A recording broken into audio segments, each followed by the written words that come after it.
강의사는 증시 각도기. 안녕하세요. 전문가 증시 나침반 안지원입니다. 네, 안녕하십니까. 각도기 박산준입니다.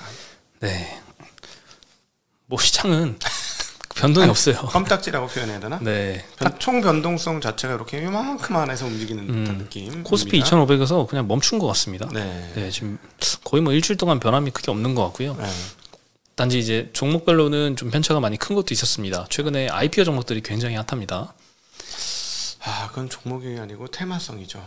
그렇죠. 테마는 횡행합니다. 지금도. 요즘 테마가 너무 횡행해요. 드디어 이제 대통령 테마가 선거를 앞두고 그렇죠.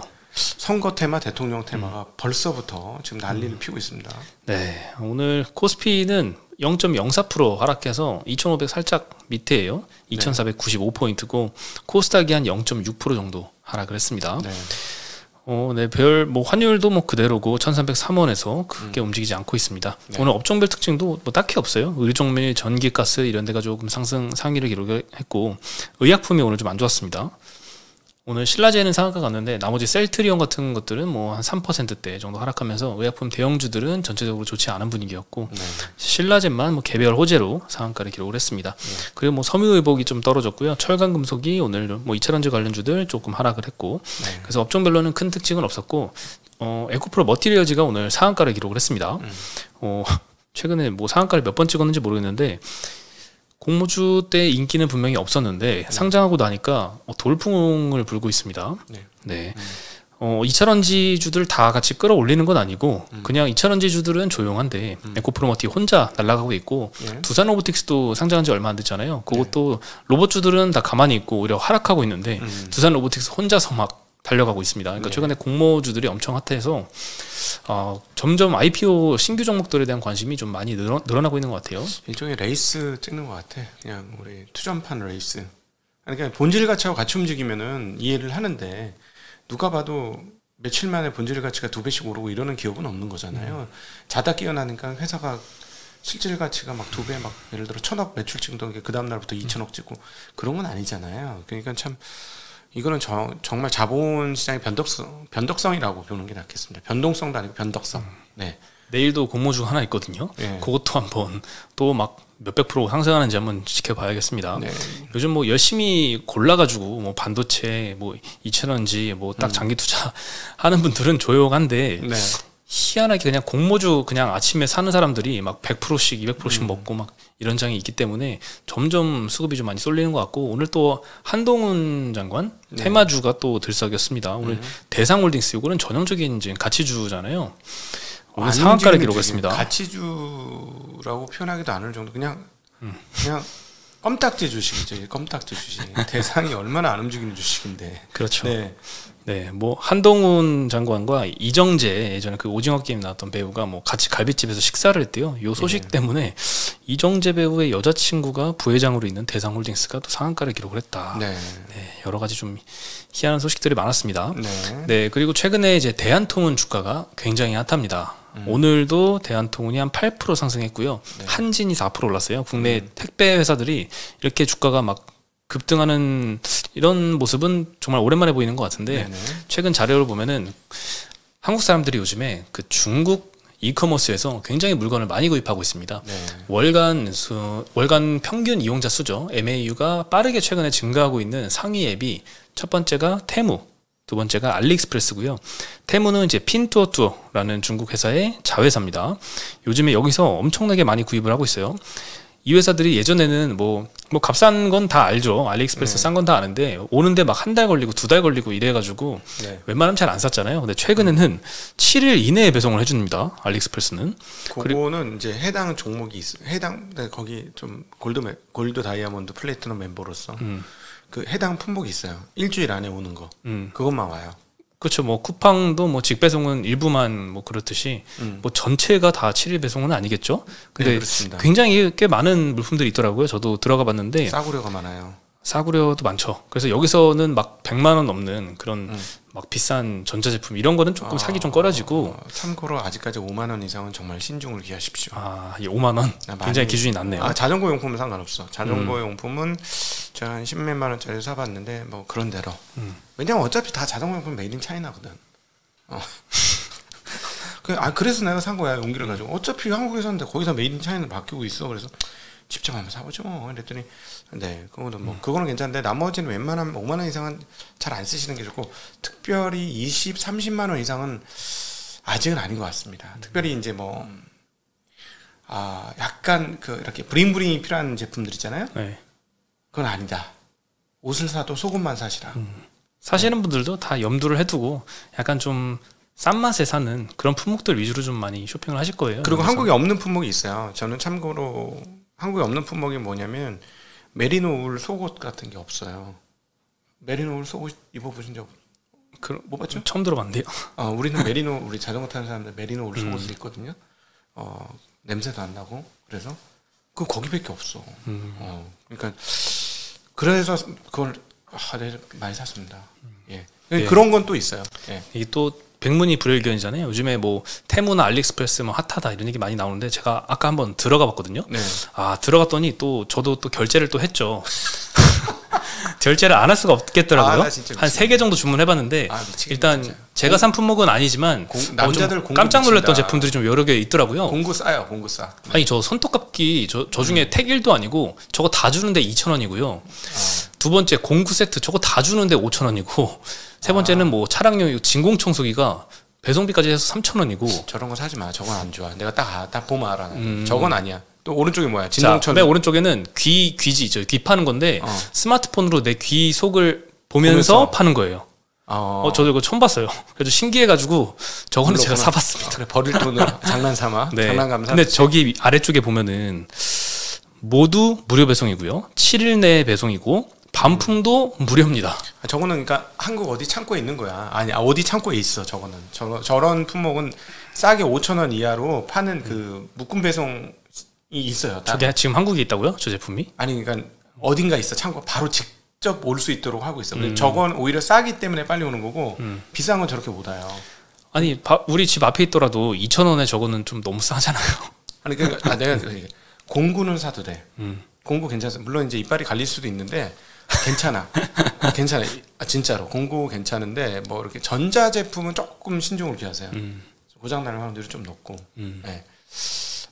저는 지금 이번에 중국 간다고 꼭 필요해가지고 25만 원짜리 4인용 무선 마이크 핀 마이크를 샀어요. 무선 마이크? 네. 아직 안 왔어.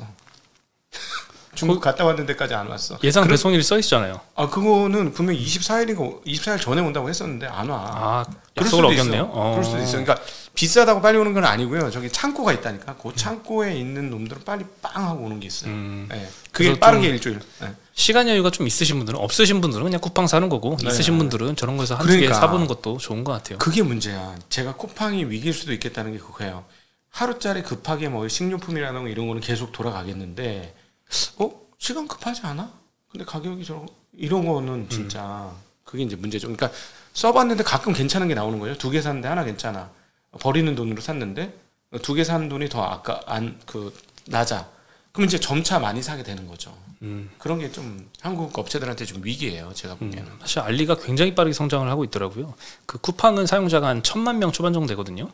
알리익스프레스가 벌써 610만 명까지 올라왔어요. 네. 그러니까 그만큼 경기가 또 어렵다는 서민들이 경기가 어렵다는 얘기기도 하고 저같이 이제 약간 쇼핑병 있는 사람은 심심하면 그냥 쇼핑병 25,000원이 막 이만큼 오거든. 아까 저도 집에 놔둘 데가 없어 이제. 아까 3개 샀는데 10,000원 정도 나왔더라고요. 그러니까 놔둘 데가 없어 집에. 이제 큰일 났어. 이사도 못 와 서울로 집이 많아가지고. 마음에 안 들면 저거는 반품하기도 좀 미안하더라고요. 2,000원짜리 사놓고 무료 반품이라고 해도. 제가 장난으로 샀는데 안 사야 되는 물품을 샀는데 다행히 그게 흠집이가 있었다. 사진 찍어서 보내줬어. 환불해줬어. 물건은 안 줘도 된다. 안 줘도 됩니다. 안 줘도 된다. 환불 안 해줘도 됩니다. 네. 근데 이제 저 알리익스프레스 같은 경우에는 우리가 직구를 하면은 중국에서 일단 오는데 중국에서 이 평택항까지는 알리바바의 물류자회사, 예전에 알리바바가 물류자회사도 막 인수했잖아요. 그 물류자회사가 담당을 하고 그 이후부터 국내 유통은 CJ 대한통운이 담당을 한다고 합니다. 그래서 대한통운이 요즘 주가가 빠르게 올라가고 있고 물동량도 많이 늘었는데요. 올해의 1분기에 한 350만 상자 정도 처리하다가 3분기 되니까 900만 상자로 한 160% 정도 빵 뛰었습니다. 사실은 대한통운의 그 택배비만 내도 쟤네는 아마 적자일 거예요. 근데 왜 저런 일을 하느냐? 저는 저걸 통해서 중국의 경기를 봅니다. 저 가격을 보면서 재고 털기구나. 알리익스프레스요? 저런 아까 2,000원짜리 3,000원짜리 상품은 재고 털기예요. 아 근데 재고를 지금 한 5년 동안 털 수가 있나요? 저 예전부터 아니야. 저거 한지 1년도 안 됐어. 전 옛날부터 막 그 약간 국내에 없는 희귀한 형광등 같은 거 있잖아요. 그런 것들 막 2,000원에 무료 배송하고 막 원래 싼 거는 많았는데 지금 저거는 가격이 지나치게 좀 평소보다 많이 떨어진 것들이 있어요. 네. 저거는 재고 털기예요. 제가 보기에는 재고 털기 분명히 맞습니다. 가격이 막 움직여요. 그래서 그렇군요. 그러면 미안해, 너무 전문가스러워서. 네, 그러면 이제 반대로 저런 곳으로 사람들이 많이 몰리다 보니까 국내에 업체들이 좀 힘들어지지 않을까라는 생각도 드는데 대표적으로 딱 생각나는 게 옛날에 이마트가 비싸게 샀던 G마켓이었습니다. G마켓 한번 근황을 찾아봤어요. 아, 어려울 거다라고 생각을 했는데 좀 상상 이상이더라고요. 이마트의 종속회사 3분기 기준으로 재무제표고요. 저거 순손실 같은 경우에는 올해 누적 수치입니다. 2021년도 11월에 이 에메랄드 SPV를 통해서 G마켓 지분 80% 정도를 3조 5천억에 샀습니다. 이마트가. 아, 근데 이제 이 에메랄드 SPV의 누적 순이익을 보면은 올해 3분기 기준으로 마이너스 1,173억 원입니다. 1분기에 한 250억 적자 받고 2분기에 700억 적자 받고 3분기에 한 220억 적자 봐서 누적으로 1,173억 정도 적자를 기록하고 있는데 이마트의 전체 연결 순이익이 올해 3분기 기준으로 누적으로 마이너스 800억입니다. 그러니까 저 G마켓 인수 안 했으면 올해 흑자였죠. 네. 참 아직도 이렇게 힘든 모습 계속되고 있고 그리고 또 다른 자회사들 보면은 여러 가지 좀 힘든 것들 많습니다. 쓱닷컴 같은 경우에는 마이너스 611억, 이마트24는 마이너스 116억, 신세계 건설이 좀 요즘 안 좋네요. 600억 마이너스 정도 되고 그 스타벅스 코리아 갖고 있는 저 SCK 컴퍼니죠. 저게 플러스 850억 정도니까 스타벅스는 잘 되고 있는데 나머지는 굉장한 좀 적자로 좀 재무에 안 좋은 영향을 좀 주고 있다. 그래서 여전히 좀 계속 안 좋고 사실 이게 안 좋을 때가 있으면 좋을 때도 있겠지라는 기대를 했었는데 계속 언제까지 안 좋을지는 모르겠습니다. 예전에 그 오리나 연구원이 한번 모시고 네. 대담을 했었을 때 저 그 당시에 그 G마켓 인수에 대해서도 이야기를 많이 했는데 상당히 좀 보수적으로 이야기를 해주셨었거든요. 네. 저거 인수하면 안 된다라고까지 이야기했었는데 아, 참 결과가 결국 그렇게 됐네요. 참 안타깝죠. 근데 아까 그 자산표에서 보시면은 이 회사 지금 핵심 회사는 자산이 제일 많은 회사라고 저는 봅니다. 그 중에 자산이 제일 많은 회사가 하나 있거든요. 근데 거긴 적자가 아니에요. 네, 거기까지 깨지기 시작하면 큰일 납니다. 어디요? 프로퍼티. 아, 네. 네. 예. 아, 그렇군요. 요즘 관심이 많으신 곳이죠? 네네. 네. 그리고 오늘 더구전자가 거의 뭐 장중에 상한가 찍었다가 플러스 15%로 마감을 해서 도대체 이게 뭔가 했더니 난리도 아닙니다. 뭐 지금. 보도가 하나 났더라고요.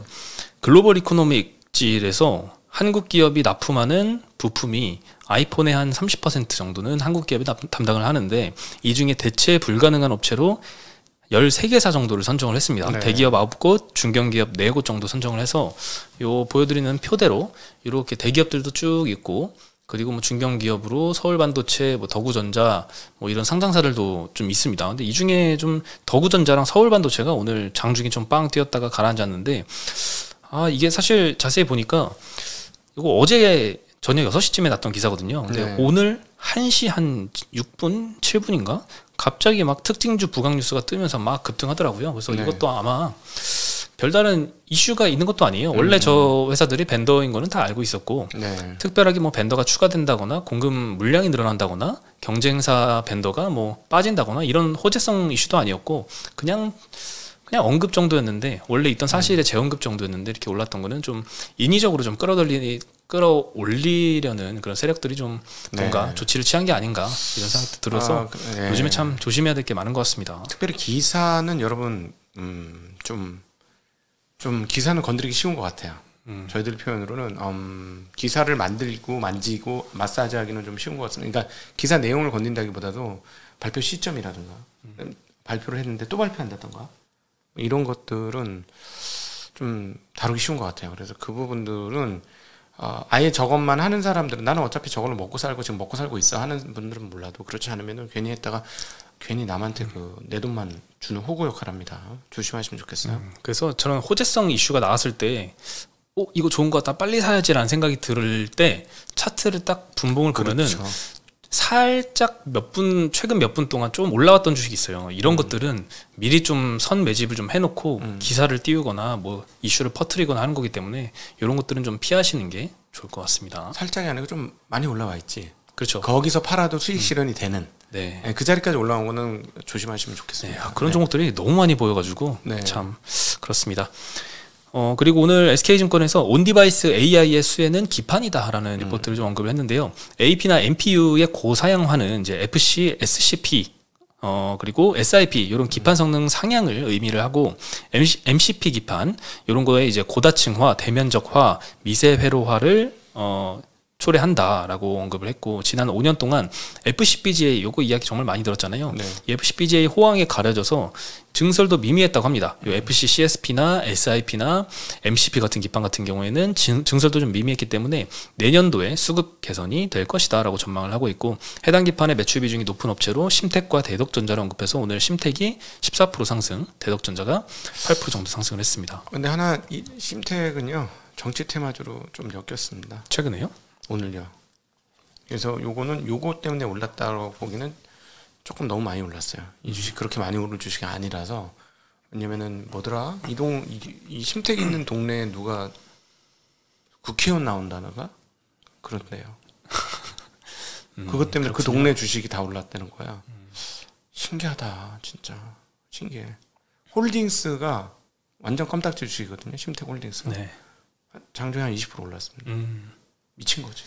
그러네요. 요즘 그런 거 엮이는 것들이 좀 많아진 것 같습니다. 아까 그 저기하고 똑같아요. 그 이정재 얘기했나? 네. 예, 그거 똑같습니다. 네. 네. 그리고 오늘 하이닉스에서 두 증권사에서 리포트가 나왔는데 톤이 좀 다릅니다. 예전에 한번 언급드렸던 하이투자증권에서는 굉장히 좀 반도체 보수적으로 보고 있습니다. 네. 목표가 상향을 했습니다. 하이닉스는. 근데 주가 상승 사이클은 1년밖에 안 갈 것이다. 내년부터는 조심해라 라는 어조인데요. 현재가보다 일단 목표가가 낮습니다. 12만 5천 원을 목표가로 제시를 했고, 지난 리포트에서 언급했던 똑같은 이제 보수적으로 보는 이유는 같습니다. 4분기 중에 경기 선행지수가 다시 하락 전환을 할 거다라고 전망을 하면서, 과거에도 경기 선행지수와 반도체 업황은 거의 동행했기 때문에 내년도엔 주가가 좀 꺾일 가능성이 높다라고 언급을 했고, 그리고 반도체 업체들이 지금 감산 중이잖아요. 내년 상반기에 이 감산을 다시 원복한다면 그때 다시 공급 증가 압력 때문에 업황이 또 다시 재하락할 가능성을 언급을 했습니다. 네. 다만 이제 HBM 경쟁력에 있어서는 하이닉스가 계속 우위를 점할 것이다라고 언급을 했습니다. GPU의 HBM4를 바로 적층하는 3D 패키지 방식을 엔비디아와 하이닉스가 지금 공동 개발하기 시작했기 때문이다라고 언급을 했고요. 반대로 하나증권 같은 경우에는 정말 좋게 썼습니다. 목표가도 16만 원 가까이 15만 8천 원 제시를 했고, HBM 쪽을 굉장히 좋게 전망을 하고 있는데요. 하이닉스는 1년 전부터 HBM3E를 엔비디아와 공동 개발해왔기 때문에 추가 공급업체 선정에 진입 장벽이 있을 것이다. 그래서 내년도 2분기에 출시될 엔비디아의 H200 요거 수혜 역시 하이닉스의 수혜 강도가 가장 강할 것이다. 삼성전자가 오늘 주가가 좀 마이너스였죠. 그리고 하이닉스만 한 2% 올랐는데 계속 이 하이닉스의 우위가 계속될 것이다라고 전망을 하고 있네요. 네. 그리고 하이투자 의견과 반대로 업황이 꺾이기보다는 HBM의 매출 비중 추가 확대, 그리고 그로 인한 실적 차별화될 것이다라고 전망을 하면서 밸류에이션 할증이 뒤따라올 것이다라고 보고 있습니다. 네, HBM 추가 증설에 의한 가격 상승 요인을 아직 추정치에 반영하지 않았다고 합니다. 그래서 추후에 실적 상향 가능성을 감안한 투자 전략이 필요하다라고 언급을 했습니다. 오늘 그래서 하이닉스가 한 2% 정도 상승을 했고요.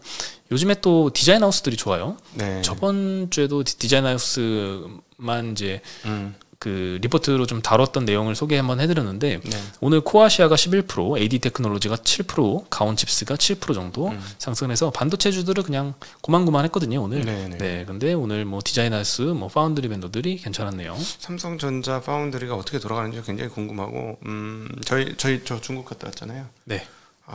전기차 보러 간 김에 복합몰이 있어요. 화웨이 매장이 있더라고. 화웨이 매장이요? 화웨이 갔다 왔지. 네. 그냥 지나칠 수가 없지. 이건 꼭 찍어 먹어봐야 돼. 그래가지고 메이트 그 프로 보셨나요? 봤죠. 사진은 기능 상당히 좋았고, 저는 그게 궁금했을까요? 몇 대 팔렸어요. 선전에 있는 굉장히 큰 쇼핑몰이었는데 자기네 매장에서 5,000대가 팔렸다는 거야. 나는 그게 궁금한 게 아니고 총 몇 대 팔렸어 이랬거든요. 물어봤어요. 근데 이제 그 대리점 직원이 얼마나 많이 알겠습니까? 본인도 이제 검색을 하더라고요. 나보다 많이 알겠지. 대답에 몇 대 나왔게요? 몇 대 팔았을까요? 200만 대라고 합니다. 역시 우리 역시 예상이, 500만 대가 안 되네요. 우리 예상이 맞는 거죠. 근데 이제 뭐 대리점 직원이 얘기해서 완벽하게 맞는 건 아닌데 하여튼 200만 대. 네. 왜 안 팔리는지도 알았어요. 왜요? 1,700 위안인가? 1,700 위안? 그러니까 200만 원 좀 하던데요. 200 몇십만 원인데요. 엄청 비싸네요. 예, 200만 원이 넘었습니다. 음. 그럼 뭐냐? 사지 말라는 거지. 사지 마. 못 만들어. 삼성 제품보다는 훨씬 비싸네요. 예, 많이 비쌌어요. 많이 비쌌습니다. 네, 모르겠습니다. 삼성이 미국에 중국에서 얼마에 파는지는. 네.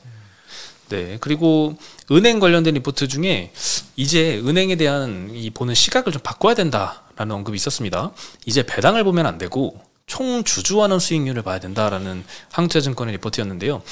23년도부터는 자사주 매입이 자사주 소각이라는 방정식이 좀 확립된 상황이다. 그러니까 자사주 매입만 하고 옛날에는 소각으로 안 이어졌는데 이제는 그 이어지는 게 거의 좀 은행주들은 보통 그렇게 하는 문화가 좀 정착이 됐기 때문에 그쵸? 이제는 배당 수익률만 보면 안 되고 소각 주식 비율까지 감안해서 총 주주환원 수익률을 봐야 된다라고 언급을 했습니다. 네. 이 소각 주식 비율이 도대체 무엇이냐? 이 말만 보면 조금 어려울 수 있잖아요. 그래서 이 표를 한번 보여드리면요. 일단 배당 수익률 같은 경우에는 배당금을 시가총액으로 나눈 수치죠. 네. 같은 개념으로 소각 수익률이라고 제가 잠깐 표시를 해놨는데 여기서 리포트에서 소개하는 소각 주식 비율은 소각 수익률이라고 보면 됩니다. 소각 주식 비율은 시가총액 대비 자사주 매입 소각한 금액을 의미를 하고요. 요 분자와 분모에 둘 다 순이익으로 나눠보면 분자에는 매입액 나누기 순이익, 자사주 매입 성향이 나오고 분모는 PER이 됩니다. 그러니까 여기서 PER이 낮을수록 전체 숫자는 커지는 거죠. 소각 수익률은 커지는 거죠. 그래서 뭐 PER이 낮을수록 이 자사주 매입하면 훨씬 더 유리하다. 그래서 예전에 버핏도 이 순자산 가치가 120% 이하일 때, 즉 PBR이 1.2배 이하일 때만 자사주 매입해라라는 버크셔의 원칙이 있었거든요. 근데 워낙 이 주주환원 및 이제 돈을 잘 벌다 보니까 한동안 2018년까지는 한 최근 5년 동안 이 1.2배를 밑돌았던 적이 없대요. 네. 그래서 전략을 수정을 했습니다. 그래서 이제 PBR 1.2배를 절대적인 규정으로 하는 게 아니라 찰리 먼거와 버핏이 합의하에 이 정도면 저평가됐다라고 판단하면 그냥 자사주 매입하겠다라고 해서 다시 자사주 매입을 5년 동안 안 하다가 이제 다시 시작한 케이스도 있거든요. 네. 어쨌든 저평가돼 있고 굉장히 좀 쌀 때 그때 자사주 매입을 해야 옳다라는 네. 뭐 개념에는 좀 틀림이 없을 것 같고 예전에 그 JLK라는 회사에 특수관계자 임원 매도가 장내 매도가 있어가지고 대표이사가 그때 사과했던 소식 전해드렸잖아요. 네. 그러면서 주주환원 열심히 하겠다 이런 이야기를 했는데 그것도 너무 그 자사주 매입을 하는 거는 은행주 같은 좀 굉장히 좀 PER 낮고 예, 성장성 낮은 이런 회사들이 해야지 굉장히 좀 좋은 소식인데 앞으로 성장에 대한 기대가 굉장히 커서 고멀티플을 받고 있는 회사가 하면은 오히려 좀 별로 좋은 건 아닌 것 같다는 생각도 들었는데 뭐 비슷한 개념으로 이해해 주시면 될 것 같습니다. 쉽게 설명드리면은 내가 현금을 가지고 영업이익률과 그 세금을 빼면은 순이익률이 나오잖아요. 예를 네. 들어서 그거를 이제 뭉뚱그려 좀 쉽게 얘기해. 내가 주당 그 10,000원인데 10% 하면 그 11,000원이 되잖아요. 1년이 지나면 그 회사 가치는 11,000원이 되는 거잖아요. 근데 이 회사가 그 예를 들어서 현재 주가가 10,000원에서 11,000원으로 못 따라온다. 그러면 나는 현금을 매년 1,000원씩 벌면 이 1,000원을 다른 데 쓸 수도 있지만 수익률이 높다면 다른 데 쓸 수도 있지만 그게 안 나와. 그러면 그냥 자사주를 매입하면 싸게 매입하는 거니까 자기 영업이익률 하고 그 순 시가총액 차이만큼 이익이 더 늘어나는 거지. 사서 없어요. 더 어렵나? 이 말이? 더 어려운 것 같은데. 예, 네, 여하튼 자기 그 현금 버는 거만큼 주가가 안 올라오면 그냥 주식을 그 현금으로다가 그냥 소각을 시키면 회사 가치는 올라오는 겁니다. 근데 반면에 그 1,000원을 벌었는데 이 회사가 2,000원으로 주가가 올라갔단 말이야. 이거를 사서 소각을 하면은 안 되는 거지. 잠깐만, 제가 내일 다시 한번 정리하겠습니다. 좀 헷갈린다 계산이 갑자기 정리하려니까. 네, 어쨌든 그 자사주는 이제 매입을 할 때 보통 이제 재무구조상에는 좋아지는데 이 사실 소각을 안 하고 다시 이제 되팔아버리거나 교환사채 발행해버리거나 장내 매도해버리거나 뭐 이렇게 해버리면은 다시 빠꾸되잖아요. 빠꾸죠. 그래서 보통 자사주 매입만 가지고는 시장에서 인정을 안 해주고 소각까지 해야지 인정해주죠. 한국은 빠꾸 오라이가 많아요. 그러니까 근데 절대적으로 이 리포트의 어조는 이제 은행 금융지주에 대해서는 어느 정도 자사주 매입 이꼴 소각이라는 게 어느 정도 자리 잡았기 때문에 이제는 배당 수익률만 보는 게 아니라 총 주주하는 수익률, 자사주 매입 소각까지 고려한 총 주주하는 수익률을 봐야 된다라고 언급을 했고 예를 들면 신한지주 같은 경우에는 배당 수익률이 지금 한 5%대입니다. 5.6%. 올해 예상 배당 수익률이 5.6%인데요. 소각 수익률이 2.6%입니다. 그래서 요거 합해서 총 주주하는 수익률을 보면 8.2%로 상당히 높습니다. 네, 자사주 소각이 뒷받침된다면 자사주 매입에 대한 인정도 좀 해줄 수 있겠다는 그런 의미죠.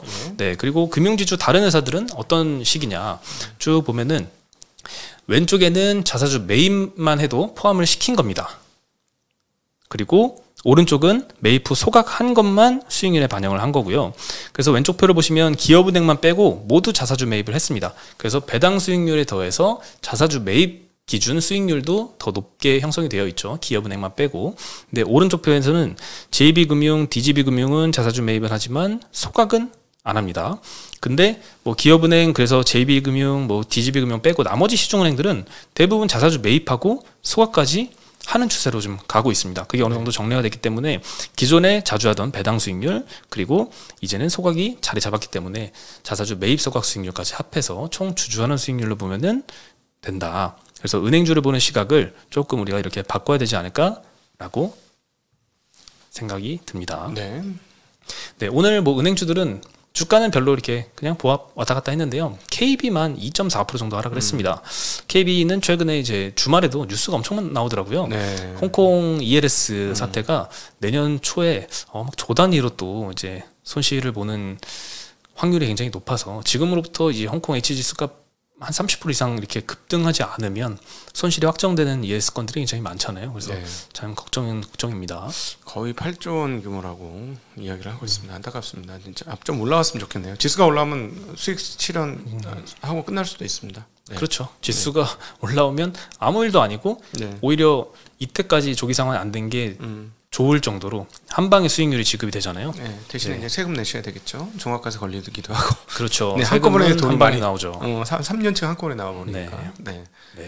그리고 ELS는 사실 개인들보다 기관이 한 몇십 배는 더 많이 할 거예요. 그래서 뉴스에 나오는 거는 이제 개인 투자자들 어떡하냐 이야기만 나왔지만 법인 투자자들의 손실도 어마어마할 겁니다 아마.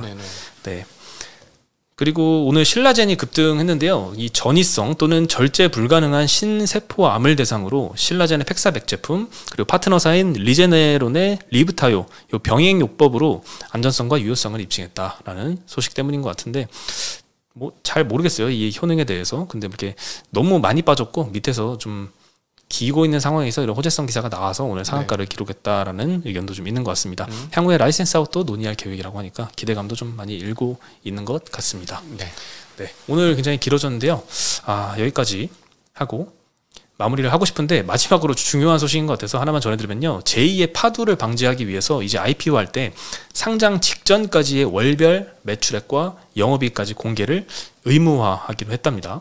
근데 좀 의문이 드는 게 보통 이제 재무팀에서 회계 결산을 다 한 다음에 이제 회계 감사를 받잖아요. 회계법인한테. 그 감사를 끝내면서 그 과정에서 수정이 좀 많이 일어나거든요. 우린 순이익 100억 번 줄 알았는데 회계법인하고 이제 의사소통을 해보니까 이거 인정 안 되고 인정해가지고 막 80억으로 산정을 한다던가. 근데 이런 과정을 다 거치고 나서 재무제표 공시를 해야 되는데 아직 감사를 받지 않고 뭐 결산도 잘 제대로 안 된 상황에서 공시를 일단 해라라는 의견이어서 요거는 좀 어떻게 현실화를 시켜야 될지 여러 방안에 대한 좀 고민이 필요해 보일 것 같습니다. 물론 파도 같은 사태 방지하기 위해서 당장 최근까지의 실적도 최대한 빨리 공개해라 라는 취지는 좋지만 검증된 실적이 좀 나오는데 좀 힘을 더 쏟아야 될 것 같습니다. 현장에 있으면 쉽지 않겠죠. 그걸 매달 달달달달. 재무팀 아주 머리 터지지 않을까. 시스템 잘 갖춰진대요. 뭐 상관은 없습니다만은. 오늘 소식은 여기까지고요. 저희는 내일 다시 인사드리겠습니다. 안녕.